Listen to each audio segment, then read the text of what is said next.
Hello, I'm Gary Stearman, and today on Prophecy in the News, we're going to address a subject that you may have seen in the news recently. It's all about Noah's Ark. We have a gentleman with us today who is an authority on Noah's Ark, and I'll be introducing him to you in just a moment.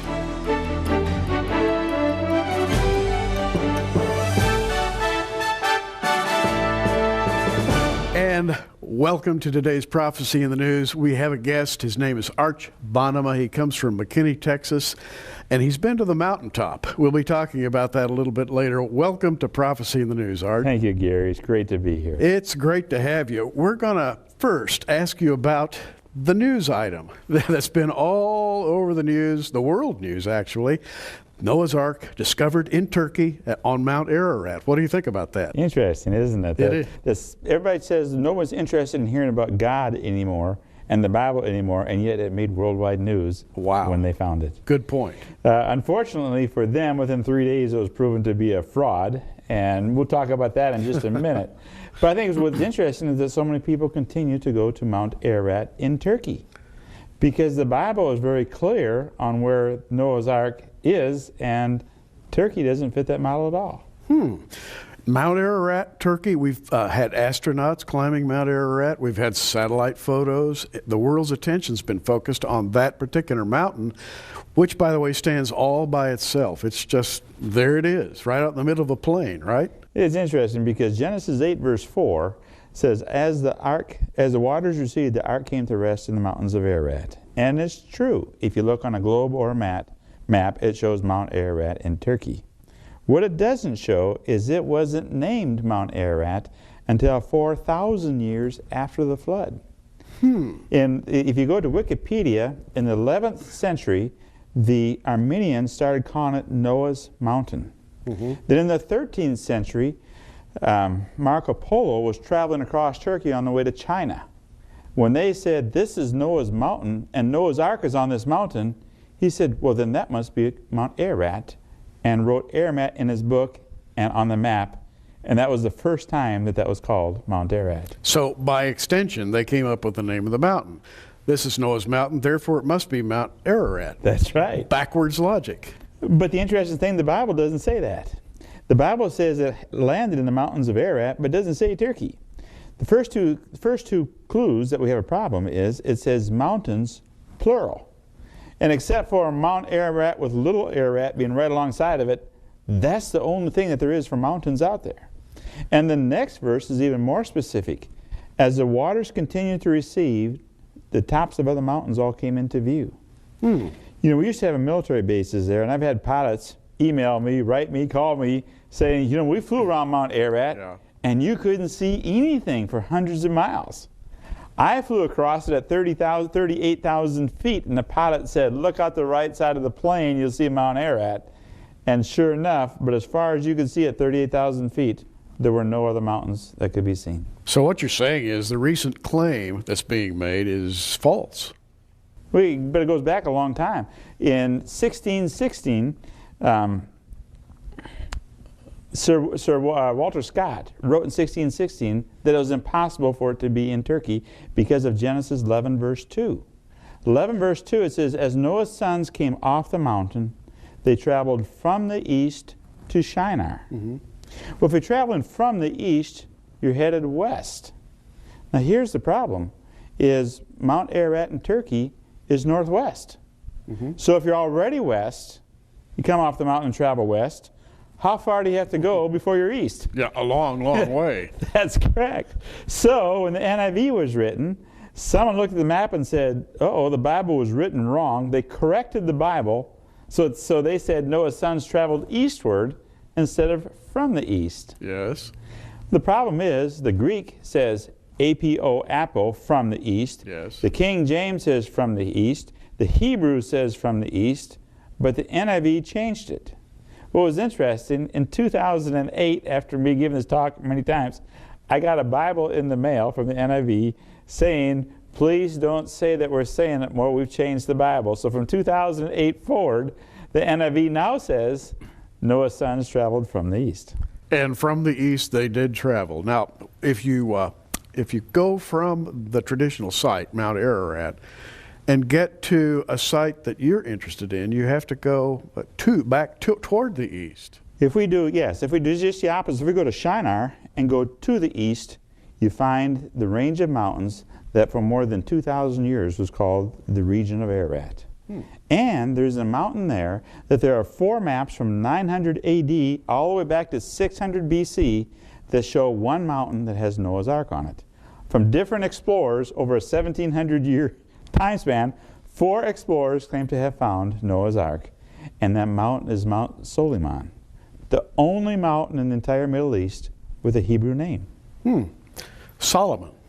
How about that? Is. Yeah. Mount Suleiman. All right, now we get to the interesting part of the story. Arch Bonnema has actually traveled to the quote-unquote mountains of Ararat mentioned in the Bible. This is what you believe you've done.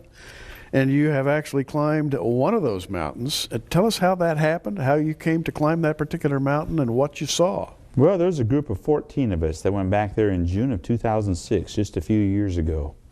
And as we climbed the mountain, when we got to the base camp, our Sherpas, our mountain guides, there was 5 of them. The grandfather in his 70s, his 2 sons in their 40s, and 2 grandsons in the 20s.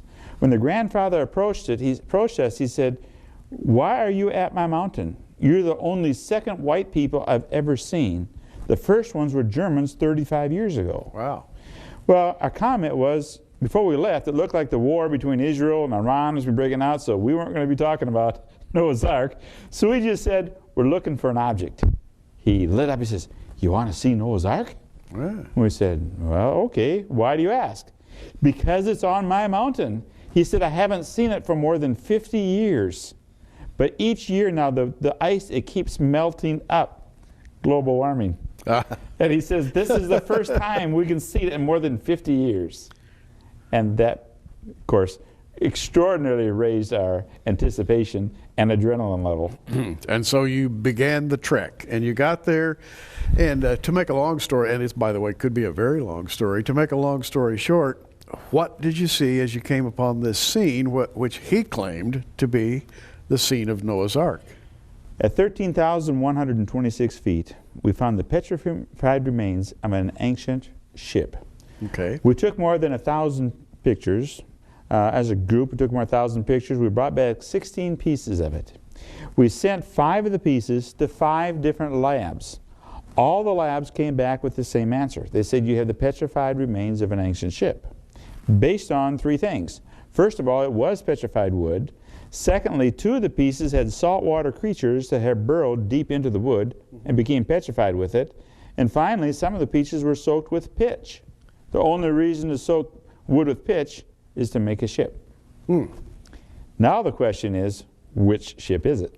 Yes. We looked all over for a plaque that said SS Noah, but there wasn't any. The scientists, however, gave us 3 options. It's interesting because they knew we had a ship, but how could you get a ship at 13,000 feet? The interesting thing is they came up with 3 options, and of course, they were right up front. They weren't Christians, didn't believe the story of Noah's flood, didn't believe the Bible, but they said, let's just say one option is this Noah's Ark. The second option is there are more than 70 world religions that have the story of a worldwide flood with someone saving them from it. So it could be a different ship, different religion, different time. But actually the most probable thing was that the ship probably got beamed up there by space aliens. Maybe the ones that built the pyramids. Oh, very. And that's the options that they gave us. Modern mythology. Well, Arch, you've brought some samples, and I'm holding one here, which is a barnacle. Now, everybody's heard of barnacles. They are the plague of the U.S. Navy because they attach themselves to the outside of a ship's hull, and they grow a shell, and eventually you can become so barnacle encrusted that your ship begins to lose speed because of the drag.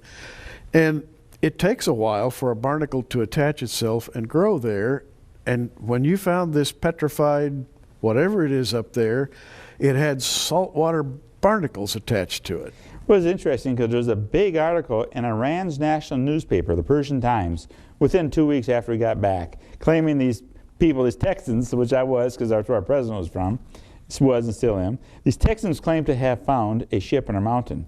Now at that time we never claimed how big it was. We just showed small pieces. They said, we looked at their small pieces on the internet, and if that really turns out to be wood, it's probably the remains of a sheepherder's cabin. How did the sheepherder's cabin get barnacles all over it? Oh, indeed, yeah. And well, the next item we have here is a piece of the petrified material that you say has a sea anemone. Yes. And by the way, it's beautifully clear here. A sea anemone grows in salt water.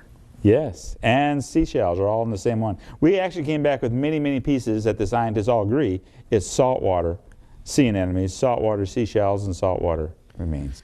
Now, you may hear claims that somebody's found Noah's Ark. It came through the news. All those photographs of a wooden cabin being swept out that somebody said was up on top of Mount Ararat, a hoax. Yes. On the other hand, to find the petrified remains of a wooden ship at 13,000 feet, how did it get up there? And here's an interesting thing. Between the timbers of this ship, you found a material which looked like sand at first. Tell us about that. Yes, actually, where the seams of the boards came together, you could see sand in all the seams. And on the pictures of our DVD, you'll look at it. If you brush away the sand, it's all pitch, just like a asphalt road. If you look at it, it has a tire on the road with they put seals in summertime. That's exactly what it looked like, and so is obviously remains of a ship. But one thing we should talk just a little bit about is that fraud, because some people probably heard the story, didn't hear what happened. All right. Because the world believes that Mount Ararat is in Turkey, and the Noah's Ark, a group of 5 Kurdish men found a very old building by the Black Sea, took pictures inside that building, and then raised the money that this building was on Mount Ararat and sold it to some a group of explorers, Chinese explorers, for an enormous sum of money, carried the boards, trucked the boards up the mountain, carried them and put them, assembled them in a cave and took pictures of it. Well, part of the funny thing is the first picture you look at that they took of it before they took it apart had cobwebs over it. You know, at 13,000 feet, there's no cobwebs. This should have been the first climb. But yes. I think probably the best story on that, if you Google Dr. Randall Price, he has a pretty interesting story. He was one of the investors, and he gave $100,000 towards the expedition before he found out that it was fake. And he gives the evidence on the fact that it was fake and it was all proven wrong, and was very embarrassed by it. But the important thing is he gives a very interesting explanation on what they thought they had found turned out not to be true. A counterfeit ark. And by the way, as Arch pointed out earlier, it caused a stir worldwide. People may claim to be atheists, they may claim to be agnostics, but you show them a little bit of proof and their ears pop up. They're ready. Now, this brings us to something. This is the pièce de résistance here. We need to talk about this for quite a while. This is a petrified something, and it has wood grain in one side. And the wood grains, by the way, you'll be able to see those on a DVD that we're going to make available, so you can actually kind of experience the trek that Arch made up that mountain on your own and in your own time. This piece appears to be a curved piece of petrified wood. And when you brought this back, you said that's what you thought it was. Actually, this piece, we almost didn't carry off the mountain because everything we took off, we had to smuggle through customs to get back, and all the pieces were this size. We had this one big piece, but I just couldn't keep putting it down. You know, we brought about 30 pieces off the mountain, decided we were going to bring half of them back, so I ended up taking this piece. It looks like a chunk of wood. In fact, on the DVD, when you watch it, you'll see about a 30-inch round log, and then it zooms in because we had to take pictures of everything it took. And this is where it came from. It has a slight curve on it, meaning they came from a very large round log. Probably one of the lower beams of it. Except it didn't come from a log. Tell us what it really is. Well, we sent it, this was on the second batch that we sent in because we thought it wasn't that important. In other words, you decided the only way to find out what this thing is send it to a lab. Yes, actually 5 labs. 5 labs? Yes. And it was interesting because on the first lab, when we sent it to them, we had the scientists all on the phone from all 5 labs with all of our 14 climbers on telling us what they had. And while they were on one hand making fun of us because we thought we had Noah's Ark, on the other hand they were saying, this stuff is really interesting. we'd like to look more, and they charged us a lot of money for the first time they saw it. They said, if you have any more pieces, we won't charge you. We just want to look at them. Wow. And that's when we sent in this piece. And here's the interesting thing. You can see they cut off one corner of it. Out of this, they took it apart particle by particle. They found this is petrified animal waste from the bottom of the ship. And If you imagine the hold of the ship as it filled in like silly putty when you're a kid. Right. You know, you put your fingerprint on, you can see it all comes back. Well, this is all packed into a wedge that was taken out of the log, and it became and took on the characteristics of the log, and that's why it looks like a piece of wood. But it's not. If you cut it open, there's nothing in here but solid material, and it's all animal waste. Well, animal waste, you might call it, originally it was sort of a muck. Yes. That precipitated down to the bottom of the hold, and then it hardened up after it dried out, and then it became petrified. So what is in that muck? Well, first of all, we have the cat hairs of 4 different types of large cats.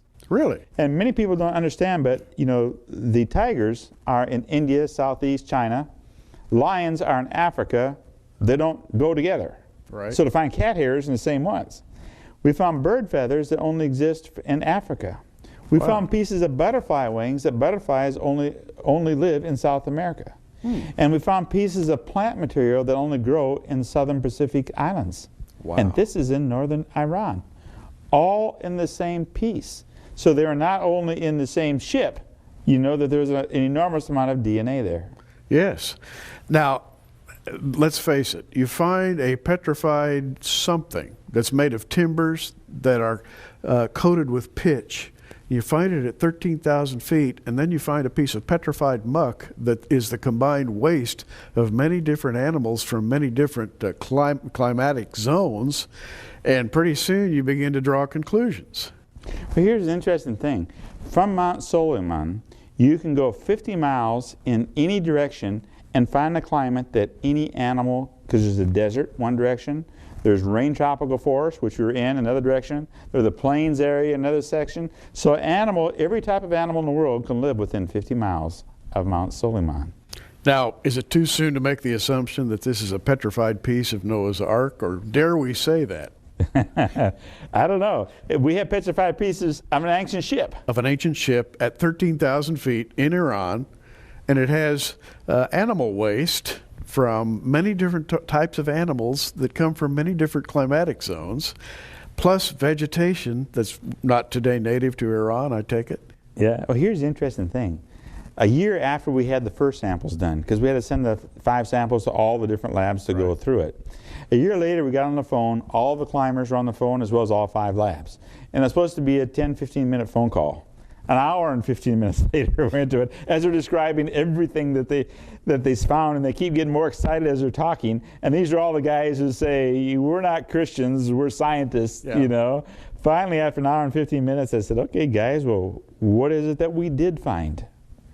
And it went silent on the other end.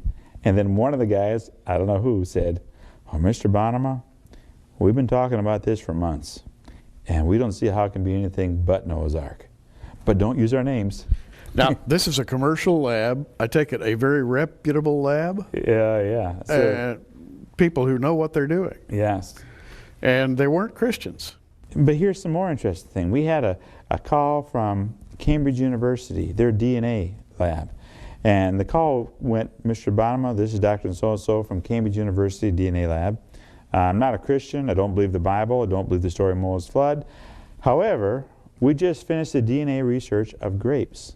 And the oldest grapevines in the world come from that same area you found that ship.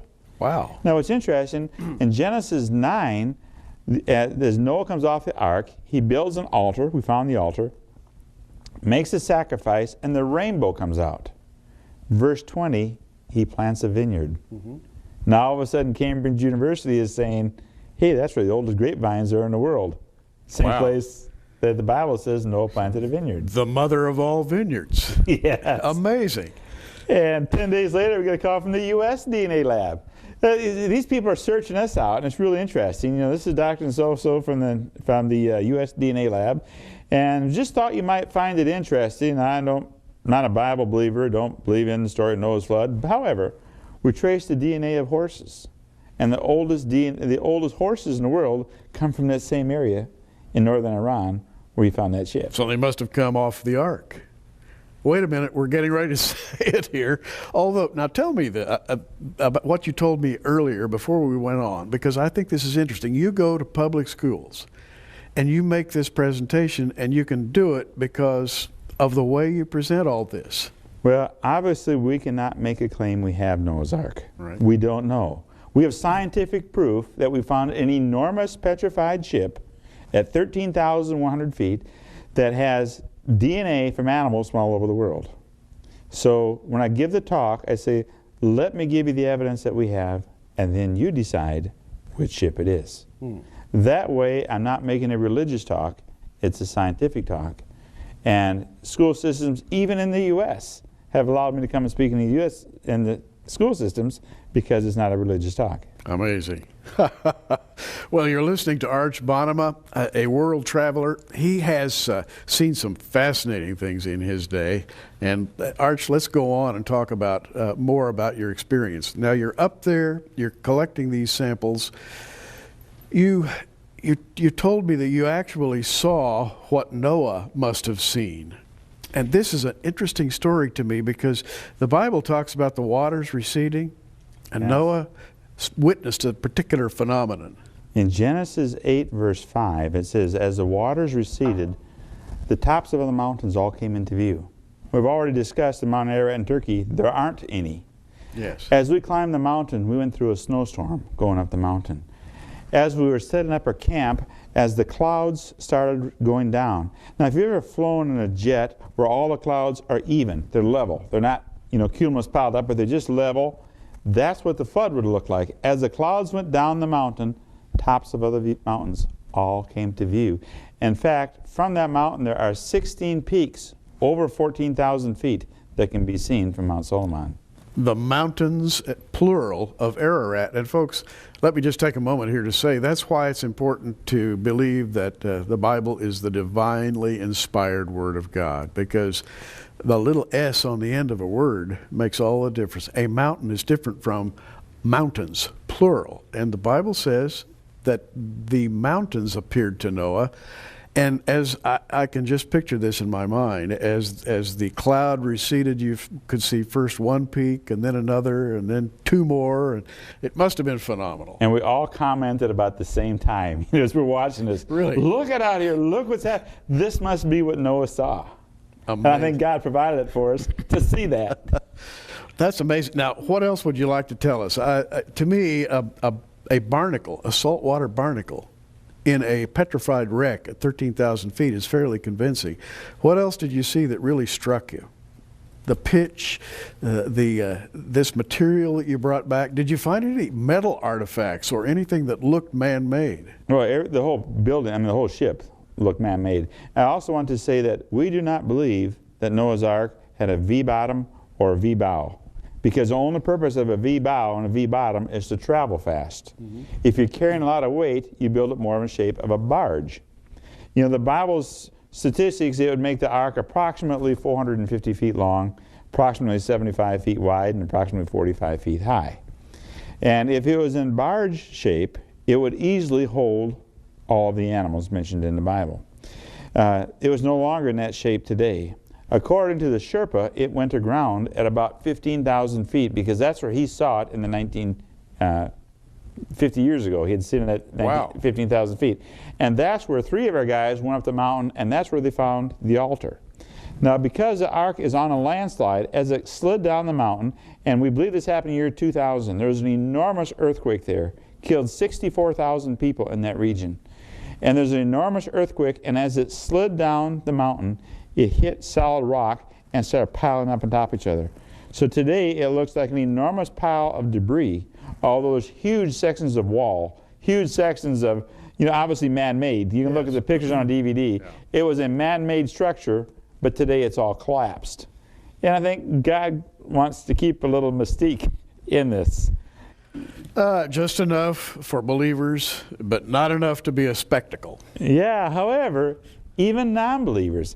Recently I was in Dubai, and I was coming through the Dubai airport, and there was an English-speaking magazine, newspaper there.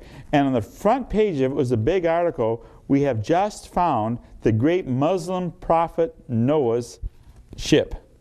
Guess where? Same place we found this one. Wow. Only now it wasn't the biblical Noah's Ark, it was the Muslims' Noah's Ark. Noah's Ark. How about So that? they believe that it is Noah's Ark also, just that Noah's Muslim. Now, Arch, you've made some DVDs. Tell us a little about these. What's on them? We're going to make these available to you. And by the way, I think you'll be interested. Tell us what's on the DVD. Well, we have a lot more scientific studies from it, evidence. We describe the whole trip, what the climb was like. For example, we leave our base camp, it's 99 degrees Fahrenheit, and we get up to cross the 12,000 foot to build up our summer camp. It's snowing crazy, and it's minus 20 Celsius, and how extraordinarily difficult the climb was. It's a very interesting one. We also have a lot more evidence, as I mentioned, that they talked, a lot more pictures. It's interesting because I've given these talks everywhere, in all kinds of settings. Some secular, some Christian, some all settings. And the most common comment I get afterwards when people come to look at the artifacts is they say, "Wow, this proves the Bible's true." Even when you're in church. You know, church people come forward. Yeah. "Wow, this means the Bible's true." Now, you've given these DVDs away. Yes. You haven't copyrighted them. By the way, if you get one of these, you're free to make as many copies of it as you want and pass it out to your friends, right? My goal is not to make money off of Noah's Ark. My goal is to get the story out. The story of Noah's Ark is one of the 3 most recognized stories any place in the world. Yeah. What is a Bible story? One of the first 3 to come up is Noah's Ark. And it's a tremendous faith builder. Anybody who wants to make copies of them, they're welcome to it. Essentially, do we have different DVDs or? Well, the first one is the story of Noah's Ark. Yes. However, the second one is the story of the other ark. The other ark. Yeah. Oh. 8 months after the first trip, Aksum, Ethiopia has claimed for 2,700 years to have the Ark of the Covenant. We made a trip there to look at the evidence that they had. Arch, we're going to talk to you again. In fact, we're going to make a whole new broadcast with Arch about the ancient Ark of the Covenant. Gary Stearman, Prophecy in the News. Hope you enjoyed today's program. Arch, thanks. Prophecy in the News is a viewer-supported ministry sponsored by our many friends across America and in your area. For your gift of $10, you can receive a special edition of our current program on an audio CD, or for a gift of $20, we'll send you our programs on DVD videos. For either order, call the 800 number on your screen right now.